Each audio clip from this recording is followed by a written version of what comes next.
कर्पूरगौरं करुणावतारं संसारसारं भुजगेन्द्रहारं सदा वसन्ते भवं भवानी सहितं नमामि भवं भवानी सहितं नमामि।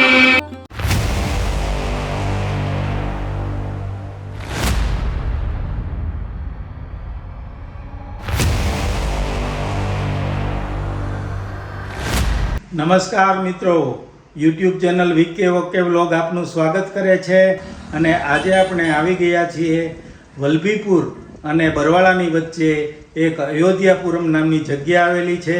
તેમની તદ્દન બાજુમાં જ એક નીરુબાપુનો આશ્રમ આવેલો છે.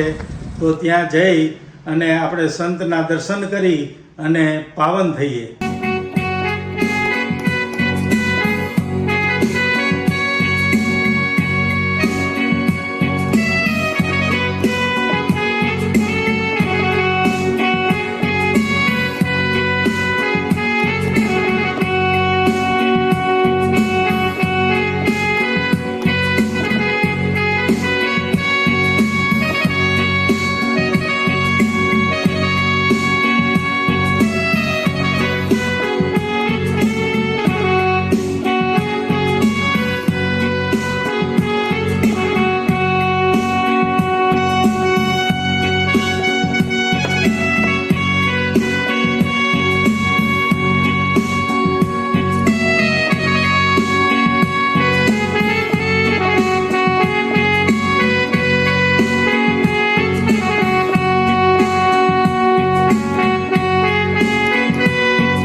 મિત્રો, આ નીરુબાપુના આશ્રમમાં તેમના ગુરુનું સમાધિ સ્થાન છે અને અહીંયા બગીચો પણ ખૂબ જ સુંદર બનાવવામાં આવ્યો છે.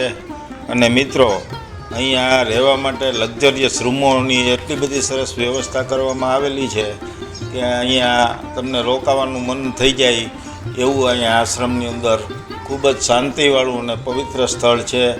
અને મિત્રો, અહીંયા ગૌશાળા ગીર ગાયોની રાખવામાં આવી છે. અહીંયા ગીર ગાયોની ગૌશાળા પાર્ટેકમાં રાખવામાં આવેલી છે અને તેનું દૂધ અહીંયા આશ્રમમાં જ ઉપયોગ કરવામાં આવે છે. મિત્રો, અહીંયા સાંજે વાળુમાં દૂધ આપવામાં આવે છે, તેમજ આખો દિવસ ચા પાણીમાં પણ આ ગાયોનું દૂધ વાપરવામાં આવે છે, વેચાણ કરવામાં આવતું નથી. અને મિત્રો, અહીંયા જો બગીચાઓ કેવો સરસ છે, અહીંયા હિંચકા રાખવામાં આવેલા છે. જો કેવી મજા આવે છે બાળકોને ખૂબ જ મજા આવે એવું આ સ્થળ છે. ચબૂતરો પણ વિશાળ પ્રમાણમાં બનાવવામાં આવેલું છે અને અહીંયા રસોડુંની બાજુમાં જ જમવા માટેનો ડાઇનિંગ ટેબલ પણ રાખવામાં આવે છે. મિત્રો, અહીંયા ડાઇનિંગ ટેબલ ઉપર જમાડવામાં આવે છે ફર્સ્ટ ક્લાસ રીતે. અને અહીંયા લાડવા, ગાંઠિયા, રોટલા, રોટલી, શાક અને દૂધ અને સંભારા બધું નીરુબાપુ જમાડવામાં તો નંબર 1. જમ્યા વગર તો કોઈને જવા દેતા નથી બાપુ. અહીંયા પરાયણે રોકી અને જમાડે તો છે જ. અને માતાજી દ્વારા જ અહીંયા રસોઈ બનાવવામાં આવે છે, પણ રસોઈ પણ એવી સ્વાદિષ્ટ કે આપણને ચૂલા ઉપર બનાવેલી રસોઈ, શુદ્ધ દેશી, અને ઘી અને માખણ પણ આપવામાં આવે છે. લ્યો, વળી આ નીરુ બાપુ ભજનના પણ એટલા જ શોખીન છે. અહીંયા ભજનો પણ વારંવાર કરાવવામાં આવે છે.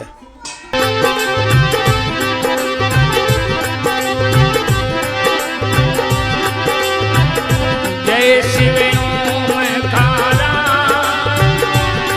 પ્રભુ જય શિવ ઓમકારા, પ્રભુ જય શિવ ઓમકારા,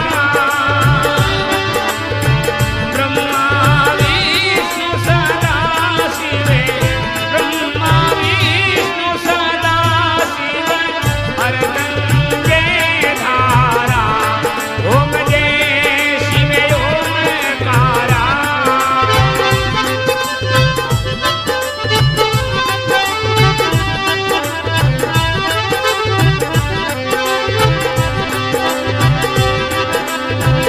એકાનન ચતુરાનન પંચાનન રાધે, સ્વામી પંચાનન રાધે. અનુશાસને ગરુડાસને, અનુશાસને ગરુડાસને, વિશ્વાહન સાધે, ઓમ જય શિવ ઓમકારા.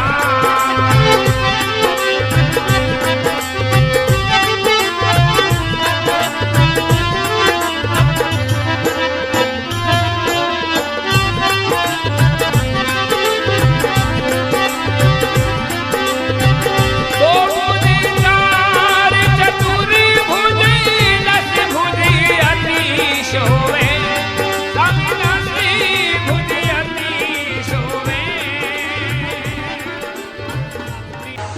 હરિઓમ, જય ભોળાનાથ. હરદેવ આશ્રમ ચેરિટેબલ ટ્રસ્ટ નવા ગમઢાળ, બિલબંજર મહાદેવના અમારા ઈશ્વરગીરી બાપુ, ઈશ્વરગીરી ભગવાનગીરી બાપુ તરફથી અમને વારસા મળેલું વંશક્ષેત્ર છે. 200 વર્ષથી મારું વંશક્ષેત્ર ચાલુ હતું. 40 વર્ષથી મારા ફાધરે સમયકાળ દેશકાળે આ એક ટુકડો ચાલુ કર્યો, અને ટુકડો અથાવત ચાલુ છે.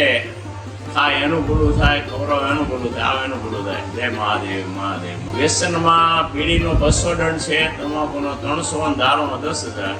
જો બીડી બંધ કરે તો 200 લેખે 2400 રોકડા આપી હતી. તમાકુ બંધ કરે તો 300 લેખે 3600 રોકડા આપી. દારૂ બંધ કરે 10,000 લેખે 1 લાખ કેશ આપવામાં આવે છે. પણ એની સામે એને 1 મહિનો ઉમરવેશ્વરની માળા કરવી પડે. લાખ લઈને વિરોધ આવે એની માટે એ નથી. જય મહાદેવ, મહાદેવ, મહાદેવ બાપા. બહુ સરસ કાર્ય. અને 2 ક્ષેત્રે 52 બ્રાહ્મણો, હે એટલે ભગવાન આગળ આજવા ભગવાન તમે હારે લઈને આવ્યા છો. જો અમે એને અતિથિ માનીએ છીએ, તમે તો બધા વડીલો કમો. અમારા ફાધરનું એ સૂત્ર હતું કે મને કીધું કે ભાઈ પહેલા કરશે પાયમાલ અને પછી કરશે ભગવાન. એમાં 100 દૂતા અમે ગૌદૂતા આવશે. હવે તમે ભગવાન રૂપી આવ્યા છે કે અમને કેમ ખબર પડે? એટલે અમે આવો ભગવાન કહીએ એવું છે ભાઈ. અને તમે અમારે તો મોગલ માની દયા માનવી કે તમે નગર ન આવત ને, સારું સારું અહીં આવે ને આશ આવી જોઈએ એની અમને કઈ ખબર પડે. હે અને પહેલી ફેર આવ્યા, બીજી ફેર આવ્યા, મને કઈ ખબર ન હોય. તમારે 6 જણા પેઢી કોને આપવાનું? હે એટલે હવે દાના તમે એટલે કીધું, દાને દાને પે લિખાય ખાને વાલે કા નામ. તમને ભાઈ ન ભાઈ ભગવાન જાણે. અરે બાપુ, પ્રસાદમાં કમી હોય. અમે એમ કહીએ કે હોટલનું ખાવું આશ્રમ, પછી બીજું અનુદાન તમે જે અમને કરે જ ને જમીન, પછી અમે ના પડી કે તમે જમીન અનુદાન આપો તો અમે લોજિક ચૂકવી કહેવાય. અનુદાન તમારે કેવું કરવું પડે કે જ્યારે ઈચ્છા હોય અને અનુદાન માટે અમે આ રેકી કાઢા નથી એમ કહું.